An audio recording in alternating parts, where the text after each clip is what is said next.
जय हिंद साथियों, कैसे हैं आप। दोबारा जुड़ रही हूँ आपके साथ। जैसा कि मैं आपको बता चुकी हूँ कि मेरे पेज की रीच रोक दी गई है। मेरे दूसरे पेज से अवश्य जुड़िएगा क्योंकि जल्द मैं सारे लाइव उसी पेज से करा करूँगी। आज जिस बारे में आप लोगों से बात करना चाहती हूँ वो बहुत ज़रूरी विषय है। पर सबसे पहले मैं आप लोगों को पता चल ही गया होगा, स्वामी अग्निवेश नहीं रहे। आर्य समाज के अग्रणी नेता, सामाजिक कार्यकर्ता और बंधुआ मुक्ति मोर्चा के संस्थापक थे अग्निवेश जी। उनके निधन से न केवल आर्य समाज को परंतु मैं कहूँगी कि पूरे देश को अपूर्णीय क्षति हुई है। उन्हें विनम्र श्रद्धांजलि देती हूँ और ईश्वर से प्रार्थना करती हूँ कि उन्हें अपने श्री चरणों में स्थान दे। आज जिस बारे में हम बात करेंगे वो बातें, उसमें यही बात ज़्यादा आवश्यक है करनी कि क्या ये आवश्यक है कि हम जो ज़रूरी मुद्दे हैं उनके बारे में बात करें या हम इन्हीं मुद्दों के बारे में बात करते रहें जिनका कोई सेंस नहीं है। ये जो चिल्ला चिल्ली होती है टेलीविज़न चैनल्स पे, आप देखते भी हैं कि किस प्रकार से बिना किसी मुद्दे के मुद्दा बनाया जाता है। मैं ना तो मीडिया की इन बातों को आपको कहूँगी कि आप लोग सुने, ना ये कहूँगी कि इनकी बातों पर विश्वास करें। आँख मूंद कर तो बिल्कुल ना करें। जिस प्रकार से ये बातें करते हैं और किसी को बता देते हैं भारत की बेटी और दूसरे को बता देते हैं पता नहीं जैसे किसी की बेटी ही ना हो, तो ये एक तरफा जो एटीट्यूड है इससे हमें बचने की आवश्यकता है क्योंकि ये जहर घोल रहा है हमारे समाज में। अगर आप बात करें तो मैं सबसे पहले तो एक यूजलेस इशू के बारे में बात करना चाहती हूँ, एक बेकार के मुद्दे के बारे में बात करना चाहती हूँ जिसके बारे में मुझे बात नहीं करना चाहिए। मैं बात कर रही हूँ, आप समझ ही गए होंगे, कंगना रनौत की।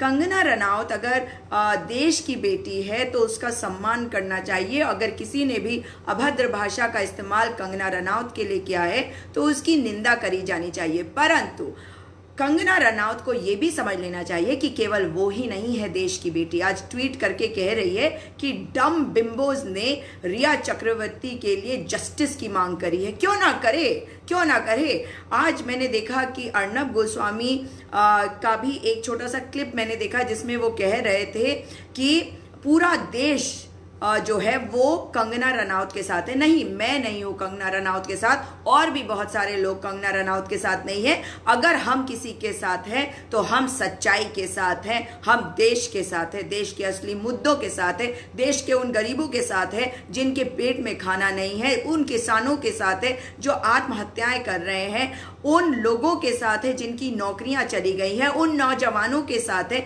जिनको जबरदस्ती इम्तिहान दिलवाए जा रहे हैं, जिनके पास नौकरियां आज नहीं है, जो दर दर की ठोकरें खा रहे हैं, उन महिलाओं के साथ है जिनका कई बार भारतीय जनता पार्टी के नेता बलात्कार करके छोड़ देते हैं और फिर उनको या तो किसी झूठे केस में फंसाकर जेल करवा देते हैं और खुद आराम से घूमते रहते हैं जैसे चिन्मयानंद। तो मैं उन लोगों के साथ हूं। आप किसके साथ है ये आपके ऊपर है। ये देखो, शरण्य माहेश्वरी कितनी बदतमीजी की बात करती है, लड़की है या लड़का ये तो यही बेहतर जानेंगी क्योंकि ये लिख क्या रही हैं आप पढ़ लीजिएगा। घटिया बातें लिखते हैं ये लोग क्योंकि इन्हें शर्म नहीं आती, भगवान का नाम लेते हैं, गंदी बातें करते हैं। हम देवभूमि से आते हैं इसलिए इनकी जो बातें हैं वो बहुत ही ज़्यादा गंदी लगती हैं, अभद्र लगती हैं, मगर ये इनके साथ रहने वाला है और इनसे नहीं बनेगा देश। देश जो है बटा हुआ है, ये बोलने वाले हैं जो नहीं बोल रहे हैं उन लोगों से भी देश बना हुआ है। और ये जो है जैसे ये कई हैं, ये भगवा कपड़े पहन के आते हैं, मोदी जी की तस्वीरें लगाते हैं और बताते हैं कि मोदी जी की मानसिकता क्या होगी अगर इन लोगों को वो सपोर्ट करेंगे। तो मोदी जी से उम्मीद करती हूँ ऐसे घटिया लोगों को बिल्कुल सपोर्ट नहीं करेंगे। आप देखिए कि कंगना रनौत जो है उन्होंने एक बात कही थी कि जब वो 16 साल की उम्र में अपने घर से भागी थी, वैसे तो आप बहुत सारी बातें बोल देते हैं मगर मैं इस बात को एडमायर करती हूँ कि एक लड़की अपने घर से भागी, एक पहाड़ी राज्य से घर से भागी और मुंबई में जाकर लड़ झगड़ के, जैसे भी चाहे स्ट्रीट फाइटर की इंस्टिंक्ट तो उन्हें होनी ही पड़ेगी, लड़ झगड़े बिना तो महिलाओं को वैसे ही स्थान नहीं मिलता, इसलिए इसका सम्मान भी करती हूँ कि लड़ झगड़ के। अध्ययन सुमन का एक आपको बताना चाहती हूँ कि एक वीडियो भी आया है जिसमें उन्होंने बताया कि किस प्रकार से अध्ययन सुमन को कंगना रनावत, जो उनके साथ एक रिलेशनशिप में थी उस वक्त, किस प्रकार से उनको वो हशीश या कोई एक चरस या कुछ, कोई मुझे तो दो किसी में फ़र्क ही नहीं पता, खैर कोई एक जो ड्रग है उनको खिलाती थी या जो भी करती होंगी, लेकिन उनको वो पसंद नहीं आया, उन्होंने मना करने की कोशिश करी। अध्ययन सुमन का एक और बयान आज भी आया है कि उनको इस मामले से दूर रखा जाए क्योंकि वे आगे बढ़ चुके हैं, उसका सम्मान करना चाहिए। लेकिन अगर ये बात कहीं पे आई और उनके माता पिता शेखर सुमन और अलका सुमन का भी एक वीडियो मैंने देखा, जो मैंने डाला भी है, जिसमें उन्होंने इस बात को कहा कि किस प्रकार से वो ड्रग लेती थी। अब आप मुझे बता दो कि कंगना रनावत अगर लोगों को भड़का रही है, उनको कह रही हैं आओ मेरे साथ जो करना चाहते हो कर लो, मेरा टेस्ट करा लो, तो अब क्यों खिसियानी बिल्ली खंबा नोच रही है? महाराष्ट्र के गृह मंत्री ने जब ये बात कही, अनिल देशमुख जी ने, कि उनके ड्रग लिंक्स की इंक्वायरी होगी, तो उन्हें छुपने की क्यों ज़रूरत है? सांच को आँच नहीं। और कंगना रनावत को तो किसी का डर नहीं, पूरी केंद्र सरकार उसके पीछे खड़ी है, वाइस सिक्योरिटी उसको केंद्र सरकार ने दी है, तो ये आवश्यक है कि वो सामने आए। क्यों कह रही हूँ मैं ये? क्यों? इस वजह से नहीं कह रही हूँ कि उनका कोई नुकसान हो, जैसा कि वो चाहती थी कि दूसरों का नुकसान हो, मैं ये नहीं चाहूँगी। लेकिन ये अवश्य मानती हूँ कि जब इस देश की बेटी को किसी ने ड्रग की आदत डाली, ड्रग की लत लगाई और गलत रास्ते पे ले गए, तो क्या इनको कस्टडी में नहीं लिया जाना चाहिए? क्या इनसे पूछताछ करके इंटेरोगेशन नहीं करना चाहिए? इनसे इंटेरोगेशन होगा तो तभी पता चलेगा बेटा मेरे को कोई टिकट नहीं चाहिए, तू अपनी औकात में रह। समझा? आता भी है यहाँ सुनने के लिए, सांप का सपोला तो तू है। खैर, तो मैं आपको बता दूं कि किस प्रकार से ये गौ मांस खाने वाली जो लड़की है, ये अगर इसको कस्टडी में लिया जाएगा, इसको अगर इंटेरोगेशन इसका करा जाएगा, तो आप ये समझ लीजिए कि जिनके साथ इसके लिंक उस समय रहे उन लोगों का भी तो खुलासा होगा। अगर भारतीय जनता पार्टी के जो सपोर्टर हैं, जो कंगना रनावत के सपोर्टर हैं, वो नहीं चाहते कि ड्रग एंगल जो है वो पूरी तरह से बाहर आए, तो आप दूसरों को फंसाने की कोशिश क्यों कर रहे हैं भाई? अगर ये, और मैं मानती हूँ कि ड्रग एडिक्शन तो बहुत बुरा है, एक पूरे जेनरेशन को ख़त्म कर चुकी है ये जो आदत है। पंजाब में देखिए किस प्रकार से पहले बहुत ही बुरी खबरें आ रही थी, अब खबरें कुछ कम है, लेकिन पूरी तरह तो बंद अभी भी नहीं हुआ होगा ना। तो मैं आपको ये बता दूं कि ये आवश्यक है कि कंगना रनावत के खिलाफ अगर इंक्वायरी स्टार्ट हुई है तो कंगना रनावत को इंटेरोगेट किया जाए उनसे, और सीबीआई को इंटेरोगेट करना चाहिए, ताकि दूध का दूध और पानी का पानी होना चाहिए। अभी तो महाराष्ट्र की पुलिस ने इस इंक्वायरी को कंडक्ट करना है, लेकिन आप देखिए कि इनके ट्वीट्स देखिए, जैसे भड़बड़ा जाता है ना, कोई पगला जाता है बिल्कुल, कि कोई भी लोग रिया चक्रवर्ती के लिए न्याय की मांग क्यों कर रहे हैं। न्याय की मांग का मतलब ये नहीं होता है कि उसे बचाओ या उसे फंसाओ, जैसा कि तुमने किया कंगना रनावत। तुम तो चाहती थी थोड़ा सा अटेंशन, थोड़ी सी चीप पॉपुलैरिटी, एक सस्ती लोकप्रियता। सस्ती लोकप्रियता कौन चाहता है? जिस तरह से ये भी बात सही है कि हम तो तुम्हारा सम्मान करते हैं क्योंकि ना सिर्फ महिला है मगर सोच अलग है, लेकिन कहीं तुमने भारतीय जनता पार्टी के विरुद्ध बोला होता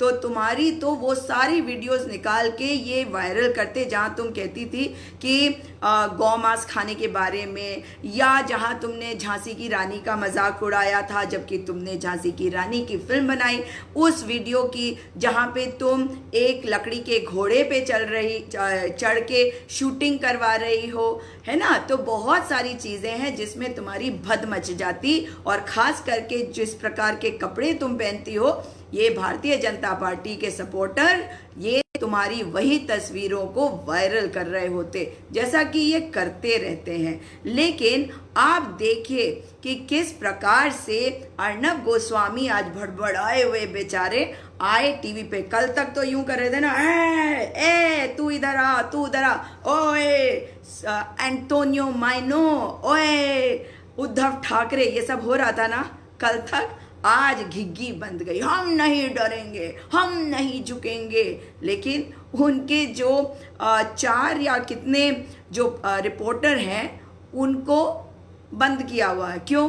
क्योंकि जिस वक्त कंगना रनौत के ऑफिस का डिमोलिशन चल रहा था, उसके इलीगल अवैधानिक कंस्ट्रक्शन का डिमोलिशन चल रहा था, उस वक्त ये लोग अपने माइक लेकर अधिकारियों के मुंह में घुसा रहे थे, जबकि अधिकारी बार बार उन्हें कह रहे थे सोशल डिस्टेंसिंग बनाएं।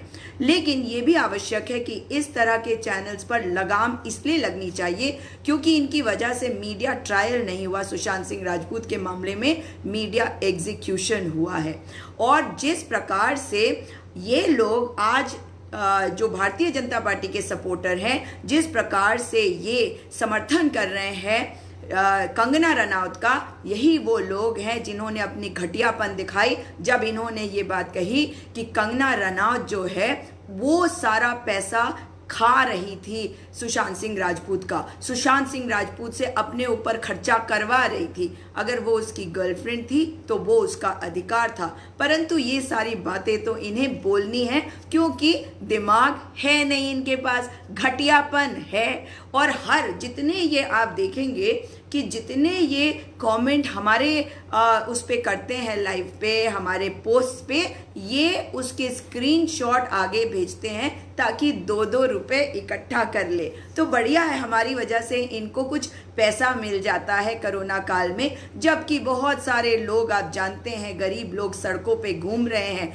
किस प्रकार से किसान मार खा रहा है। जब दुकान, इनकी जो ऑफिस है उसका डिमोलिशन हो रहा था, जो एक अवैधानिक स्ट्रक्चर है, उसमें जो भी गलत अगर हुआ तो क्या ये आवश्यक नहीं था कि आप कोर्ट जाते उसको रुकवाने के लिए? आपने जो बातें कही वो सही है, आप कोर्ट गई भी, आपको रिलीफ मिला भी, लेकिन अर्नब गोस्वामी को चिल्लाने की जरूरत क्या थी? वे कह रहे थे कि ये बदले की भावना से किया जा रहा है, लेकिन कोर्ट का रास्ता है। आप लोगों को उकसाने की कोशिश करेंगे तो आप बताइए कि चीज़ें बिगड़ती जाएंगी, चीज़ें ठीक नहीं होंगी, मेरा ऐसा मानना है। अर्नब गोस्वामी आज जो हैं, उनकी जो घिग्गी बंधी हुई है ना, आज वो कह रहे हैं कि महाराष्ट्र सरकार, कल का वो जो क्लिप था वो पूरा दिन चलाता रहा, आज उनका जो चैनल है मैंने सुना है वो क्लिप जगह जगह चलता भी रहा कि महाराष्ट्र सरकार जो है पूरे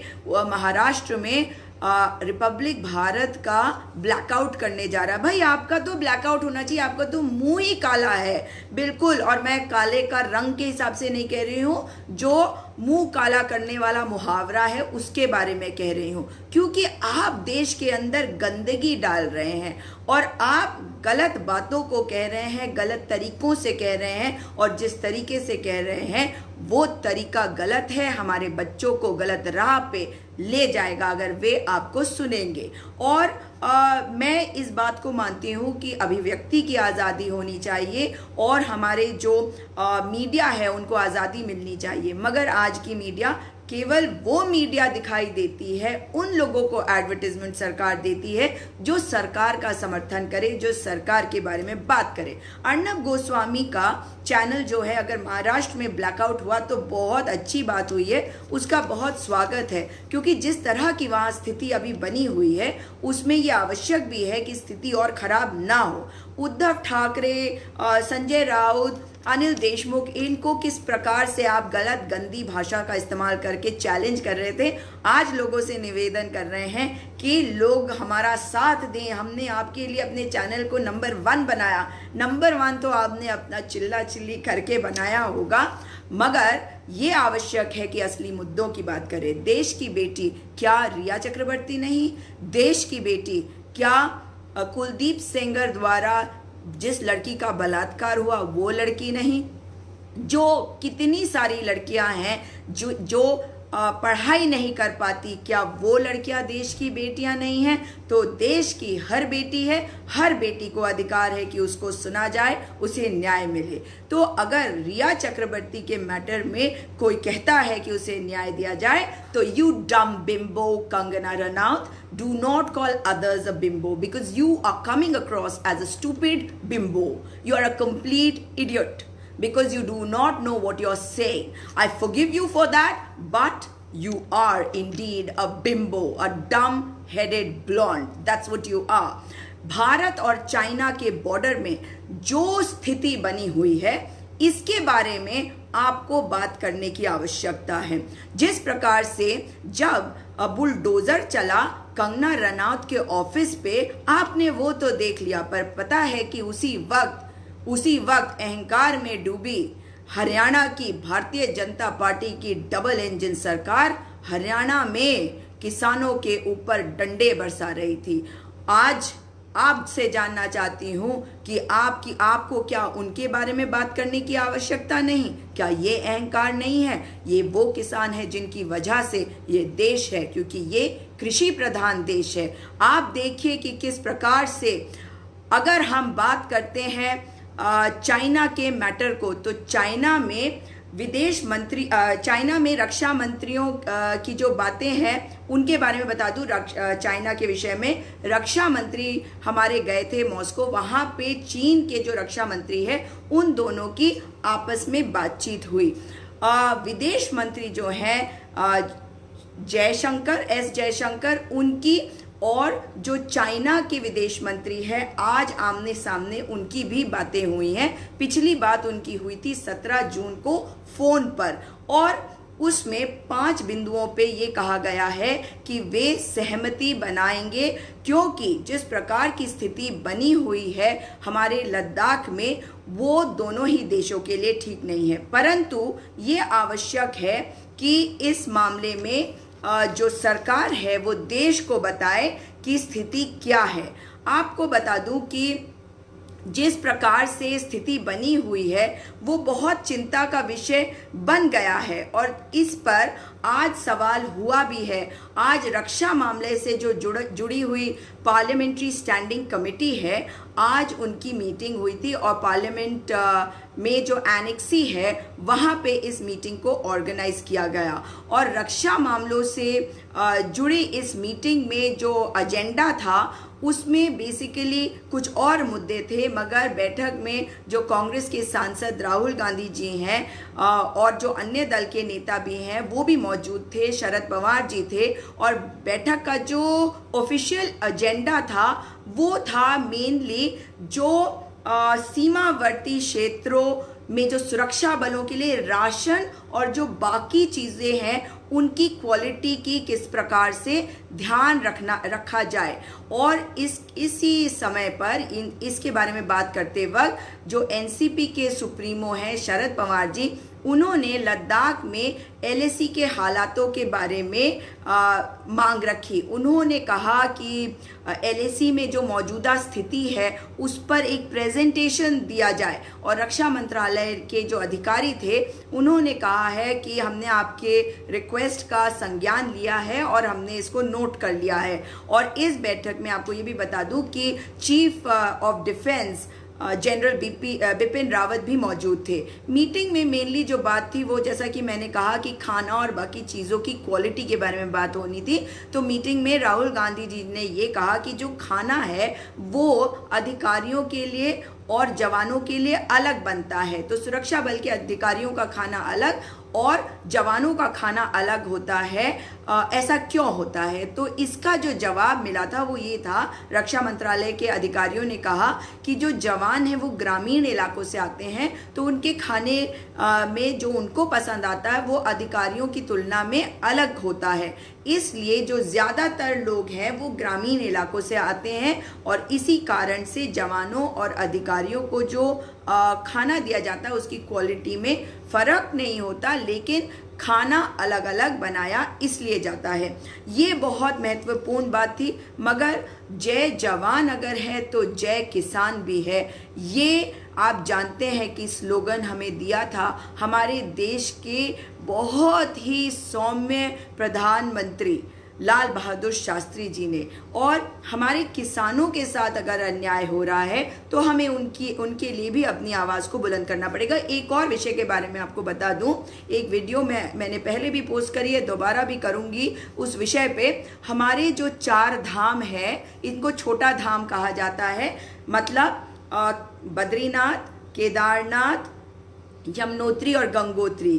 दरअसल जो 4 धाम है, जो मेन धाम है उसमें हमारा बद्रीनाथ आता है, मगर इन चारों को मिला के छोटा धाम कहा जाता है। और यहाँ के जो पंडा पुरोहित हैं इस वक्त वे विरोध प्रदर्शन कर रहे हैं सरकार के विरोध में।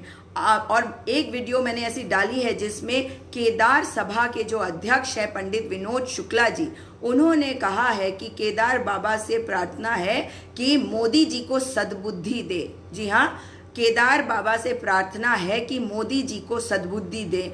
और ये भी बता दूं कि ये सारे लोग जो हैं भारतीय जनता पार्टी के वोटर हैं, आज भारतीय जनता पार्टी से सवाल उठा रहे हैं। आपको ये भी बता दूं कि 4 धाम रूट जो बन रहा था, 4 धाम रूट परियोजना जो थी वो प्रधानमंत्री जी का ड्रीम प्रोजेक्ट था। जानते हैं कि उस पे सुप्रीम कोर्ट का कल ऑर्डर आया है और उन्होंने उन बातों को माना है जो यहाँ के लोग चाहते थे कि रोड की चौड़ाई 8 मीटर से ज़्यादा नहीं हो सकती। कोल्टार का जो रोड है वो 5.5 मीटर से ज़्यादा नहीं हो सकता। सरकार 12 मीटर की रोड बना रही थी जिससे हमारे पर्यावरण को नुकसान हो रहा था। बहुत सारे 30-40 हज़ार पेड़ काट दिए गए हैं और उस नुकसान की भरपाई करने को सरकार को कहा गया है। देश में बहुत कुछ बिगड़ गया है। शायद सरकार, केंद्र सरकार ये चाहती है कि स्थिति को बिगाड़े, माहौल बिगाड़े। महाराष्ट्र में सरकार नहीं गिरा पाए ना, वे चाहते हैं कि वहाँ पे स्थिति को बिगाड़े और राष्ट्रपति शासन लगाए। पर मोदी जी और अमित शाह, आप लोगों को ये ज़रूर कहना चाहूँगी कि ये संजय राउत हैं। संजय राउत वो हैं जो बाला साहेब ठाकरे की राजनीति को देखते आए हैं और उन्होंने बहुत कुछ सीखा है। बहुत ही घाघ व्यक्ति हैं, इनको आप कहाँ हरा पाएंगे। वो सीन याद है मुझे जब शरद पवार जी मोदी जी से मिलने गए थे पार्लियामेंट में उनके ऑफिस में, और फिर कैसे कबड्डी कबड्डी कबड्डी करते हुए उन्होंने अजीत पवार को भारतीय जनता पार्टी में के खेमे में भेजा। और वहाँ के महामहिम जो अब फिर ऐसी चीज़ें कर रहे हैं, उन्होंने किस प्रकार से सुबह सुबह शपथ ग्रहण करवा दिया था देवेंद्र फडणवीस की सरकार का बनाने के लिए। लेकिन दिन होते होते वो सरकार जो है आप जानते हैं डावाडोल हो गई थी। और उसके बाद आप जानते हैं कि शिवसेना और एनसीपी के गठबंधन की और बाहर से सपोर्ट कांग्रेस का मिलते हुए एक सरकार बनी जो बहुत अच्छा काम कर रही है। आपकी हार तो हो चुकी है। अब आपने सरकार को गिराने की कई बार कोशिश करी है। देवेंद्र फडणवीस ने आज कहा है कि कोरोना से लड़ने का समय है, कंगना से नहीं। और अगर कंगना के इलीगल जो कंस्ट्रक्शन था उसके डिमोलिशन के लिए सरकार गई तो वो करने के बजाय इस सरकार को जाना चाहिए था, दाऊद के घर को तोड़ना चाहिए था। तो आप भी मुख्यमंत्री थे, कितनी बेवकूफ़ी की बातें करते हैं। अपनी बेवकूफ़ी लोगों को दिखाइए, राजनीति करिए। राजनीति में आप लोग कितने अक्लमंद हैं वो हम लोग देखते हैं, आम जनता देखती है और मजाक उड़ाती है। इसीलिए आम जनता जो है राजनीति में आना भी नहीं चाहती और राजनीति को गंदा भी बताती है। पर देवेंद्र फडणवीस जी, आपने जो बात करी सोच समझ के तो करा होता। आप मुख्यमंत्री थे, आपके अंदर हिम्मत नहीं थी। प्रचंड बहुमत वाली सरकार के मुख्यमंत्री, डबल इंजन वाले सरकार के मुख्यमंत्री, शिवसेना का आपको समर्थन था। ऐसी सरकार के, ऐसी मजबूत सरकार के मुख्यमंत्री आप जाते दाऊद के घर को तोड़ देते। आपको किसने रोका था? आपने अपनी कमज़ोरी दिखा दी। आपने दिखा दिया कि आप कितने बेवकूफ़ हैं, कितने कमज़ोर हैं और कितनी छोटी सोच वाले हैं कि लोकतांत्रिक तरीके से चुनी हुई सरकार को गिराने की कोशिश कर रहे हैं। पर ये इश्यूज जो हैं इतने महत्वपूर्ण नहीं है। आप लोग भी जब वोट करते हैं तो ऐसे लोगों को वोट किया करिए जिनके व्यक्तित्व से आपको पता है कि वो आपके लिए कुछ करेंगे। गलत लोगों को वोट मत करा करिए। मैं आपको एक और दुखद खबर भी बताना चाहती हूँ। उत्तराखंड के मुख्यमंत्री के ओएसडी कोरोना संक्रमित हैं और इस वक्त अस्पताल में हैं, और दुखद घटना ये है कि उनकी पत्नी भी कोरोना संक्रमित हो गई थी।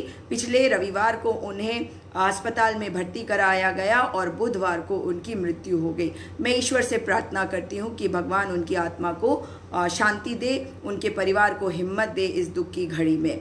मैंने सुना है कि उनकी एक बेटी भी है।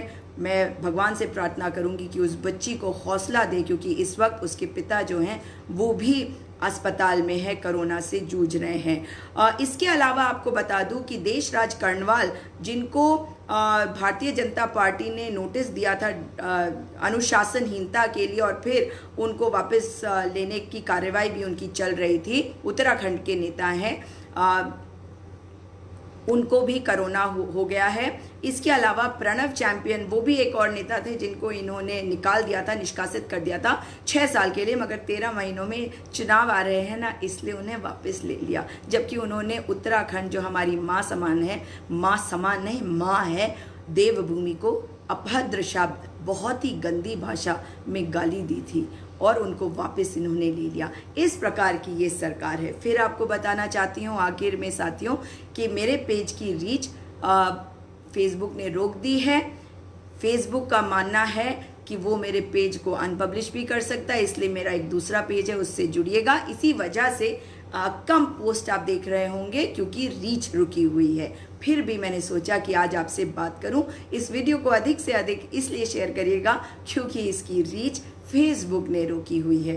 फेसबुक को आफ्टर ऑल जानते हैं ना आप, किसकी मदद करनी है और किसका साथ देना है। पर कोई बात नहीं, बहुत सारे सोशल मीडिया के प्लेटफॉर्म्स हैं, यहाँ नहीं तो कहीं और मुलाकात हो जाएगी अगर पेज अनपब्लिश कर भी देते हैं। ये दोबारा आपसे मुलाकात होगी साथियों, और आप लोग खुश रहिए, ध्यान रखिएगा, सावधानी बरतिएगा, कोरोना को हल्के में मत लीजिए। जैसे जैसे लॉकडाउन खुल रहा है लोग कोरोना को हल्के में लेने लग गए हैं, ऐसा बिल्कुल मत करिए। हाथों को बार बार धोइए, सैनिटाइज करिए, बाहर जाते हैं मास्क को पहनिए, घर आते हैं मास्क को धोइए, हाथों को धोइए, नहाइए धोइए, और अपने परिवार में भी ध्यान रखिए कि जिनको कोई कोमॉर्बिडिटी है, जैसे डायबिटीज़ है या कोई ज़्यादा और ख़तरनाक बीमारी है या ज़्यादा उम्र के लोग हैं, उनके पास आप ना जाएं अगर आप ज़्यादा बाहर जाते हैं। और ये समय ठीक नहीं है, अपने आप को संभाल के रखिए, अपने परिवार को सुरक्षित रखिए। दोबारा आपसे मुलाकात होगी। इस वीडियो को अधिक से अधिक शेयर करिएगा। नमस्कार, जय हिंद।